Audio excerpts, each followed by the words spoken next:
नमस्कृत्य नरं चैव नरोत्तमं देवीं सरस्वतीं व्यासं ततो जयमुदीरयेत्। ओम नमो भगवते वासुदेवाय। ओम नमः पितामहाय। ओम नमः प्रजापतिभ्यः। ओम नमः कृष्णद्वैपायनाय। ओम नमः सर्वविघ्नविनायकेभ्यः।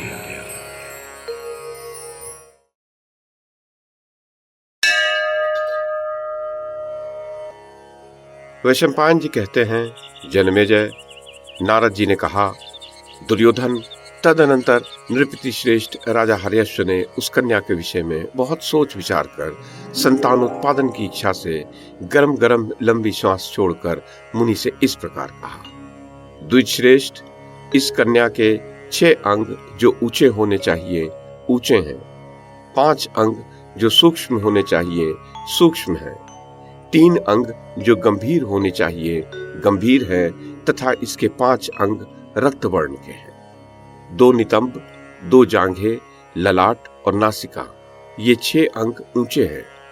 अंगुलियों के पर्व, केश, रोम, नख और त्वचा, ये 5 अंग सूक्ष्म हैं। स्वर, अंतःकरण तथा नाभि, ये 3 गंभीर कहे जाते हैं तथा हथेली, पैरों के तलवे, दक्षिण नेत्र प्रांत, वाम नेत्र प्रांत तथा नख, ये 5 अंग रक्तवर्ण के हैं। ये बहुत से देवताओं तथा असुरों के लिए भी दर्शनीय है। इसे संगीत का भी अच्छा ज्ञान है। ये बहुत से शुभ लक्षणों द्वारा सुशोभित तथा अनेक संतानों को जन्म देने में समर्थ है। विप्रवर, आपकी ये कन्या चक्रवर्ती पुत्र उत्पन्न करने में समर्थ है। अतः आप मेरे वैभव को देखते हुए इसके लिए समुचित शुल्क बताइए। गालव ने कहा, राजन, आप मुझे अच्छे देश और अच्छी जाति में उत्पन्न हृष्ट पुष्ट अंगों वाले 800 ऐसे अश्व प्रदान कीजिए जो चंद्रमा के समान उज्जवल कांति से विभूषित हों तथा उनके कान एक ओर से श्याम वर्ण के हों। ये शुल्क चुका देने पर ही मेरी यह विशाल नेत्र वाली शुभ लक्षणा कन्या अग्नियों को प्रकट करने वाली अरणी की भांति आपके तेजस्वी पुत्रों की जननी होगी।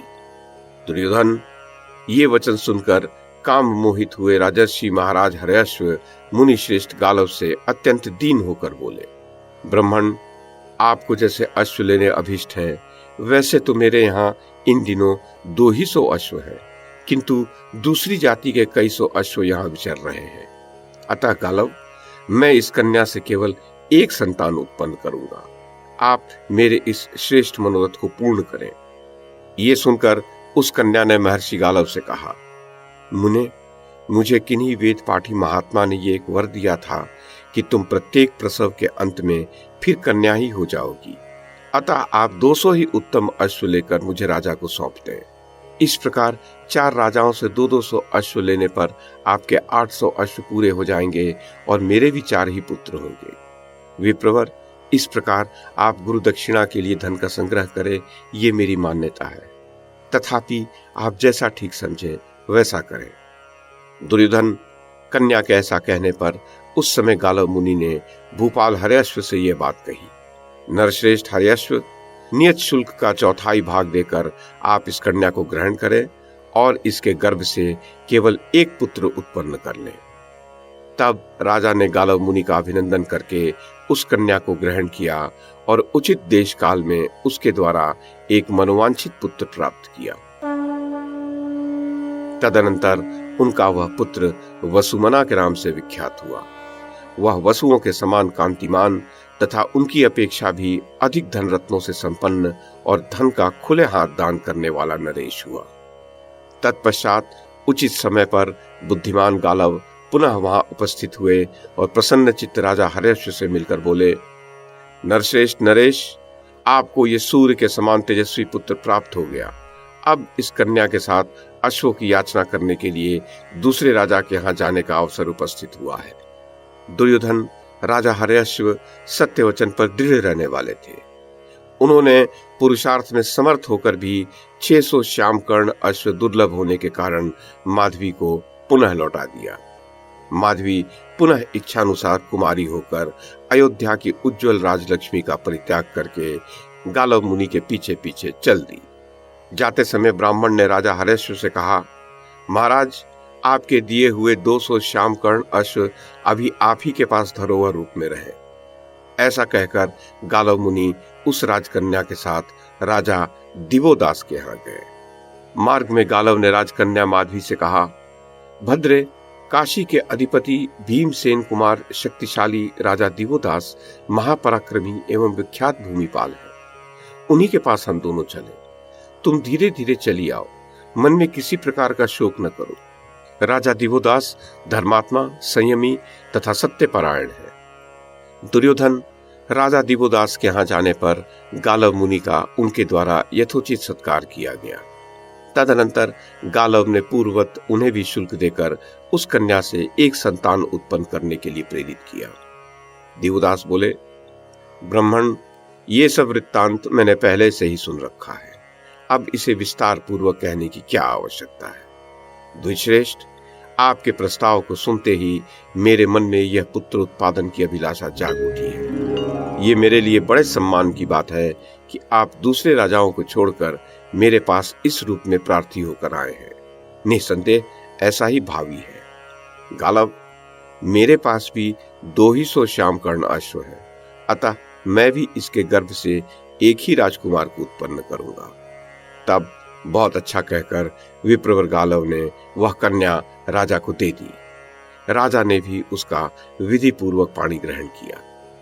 तदुपरांत राजर्षि दिवोदास माधवी में अनुरक्त होकर उसके साथ रमण करने लगे। राजा दिवोदास के वीर से माधवी ने प्रतर्दन नामक एक पुत्र उत्पन्न किया।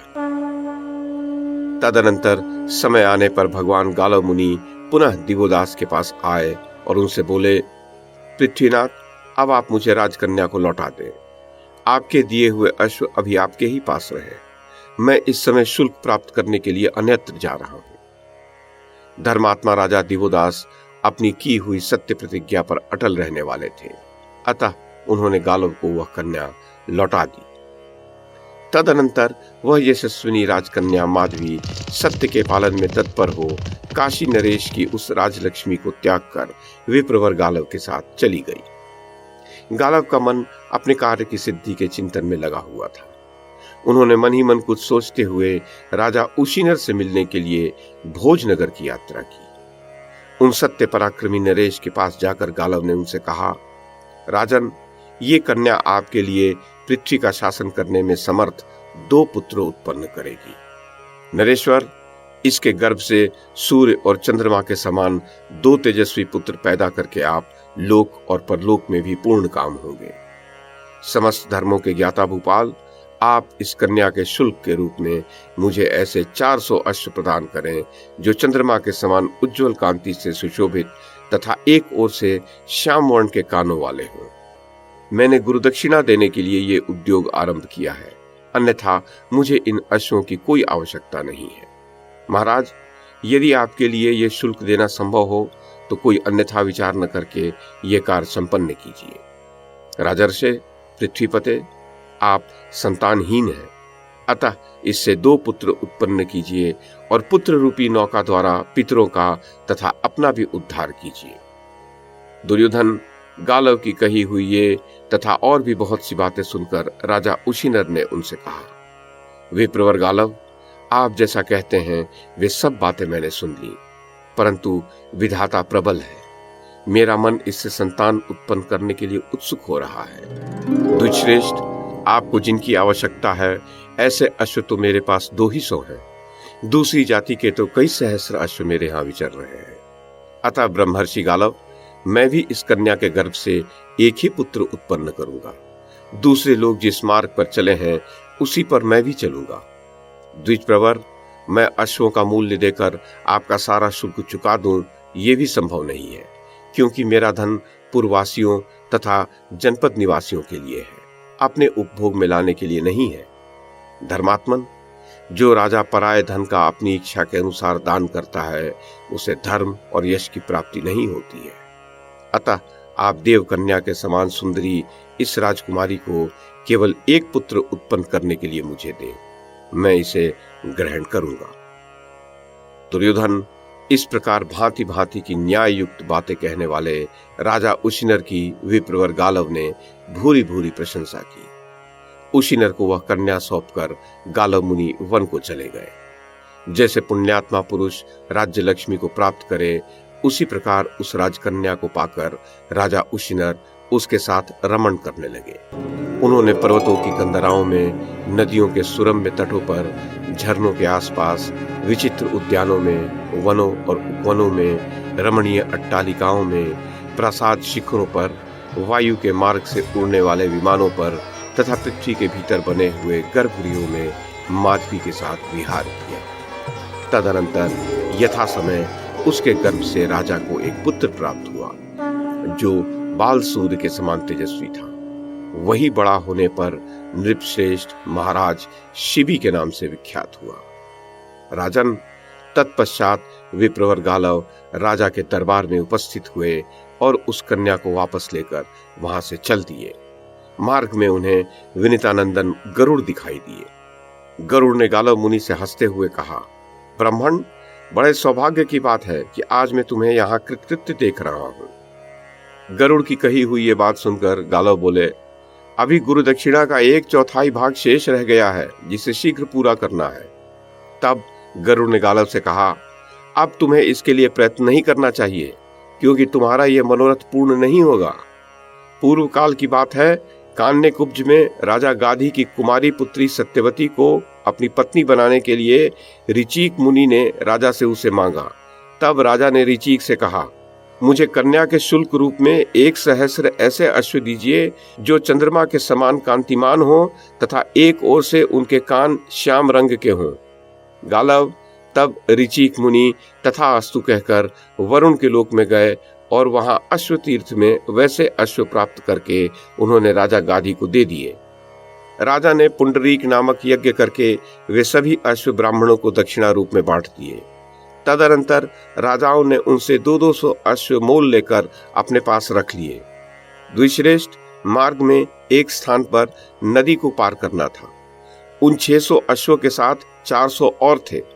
नदी पार करने के लिए ले जाए जाते समय वे 400 अश्व वितस्ता की प्रखर धारा में बह गए।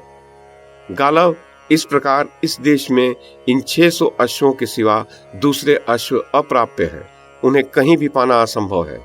अतः मेरी राय ये है कि शेष 200 अश्वों के बदले ये कन्या ही विश्वामित्र जी को समर्पित कर दो।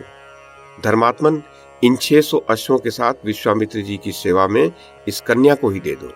द्विश्रेष्ठ, ऐसा करने से तुम्हारी सारी घबराहट दूर हो जाएगी और तुम सर्वथा कृतकृत्य हो जाओगे।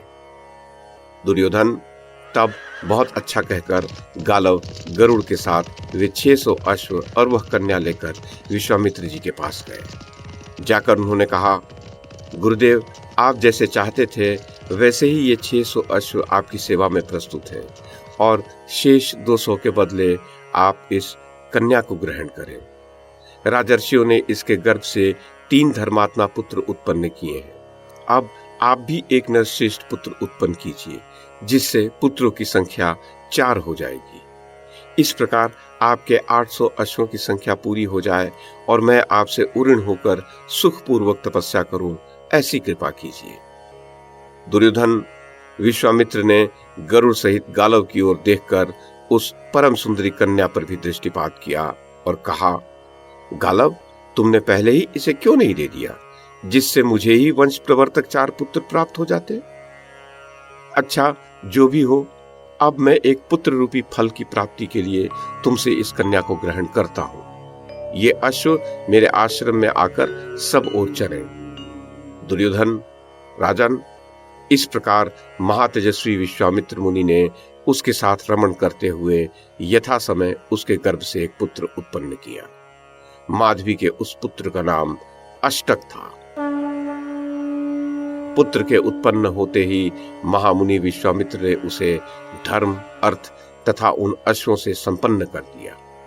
तदनंतर अष्टक चंद्रपुरी के समान प्रकाशित होने वाली विश्वामित्र जी की राजधानी में गया और विश्वामित्र भी अपने शिष्य गालव को वह कन्या लौटाकर वन में चले गए। गरुड़ सहित गालव भी गुरु दक्षिणा देकर मन ही मन अत्यंत संतुष्ट हो राजकन्या माधवी से बोले, सुंदरी, तुम्हारा पहला पुत्र दानपति, दूसरा शूरवीर, तीसरा सत्य धर्म परायण और चौथा यज्ञों का अनुष्ठान करने वाला होगा।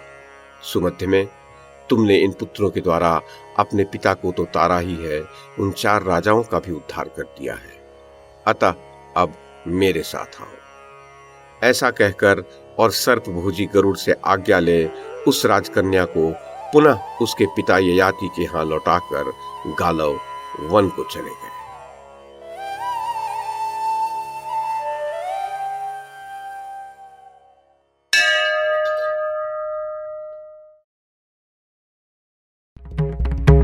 YouTube के माध्यम से महाभारत की कथा को एक श्रृंखला के रूप में प्रस्तुत करने का हमारा ये प्रयास यदि आपको सराहनीय लगा हो तो कृपया इस कड़ी को लाइक और शेयर करें, चैनल को सब्सक्राइब करें और बेल आइकन को दबाएं। साथ में अन्य लोगों को भी देखने के लिए प्रेरित करें।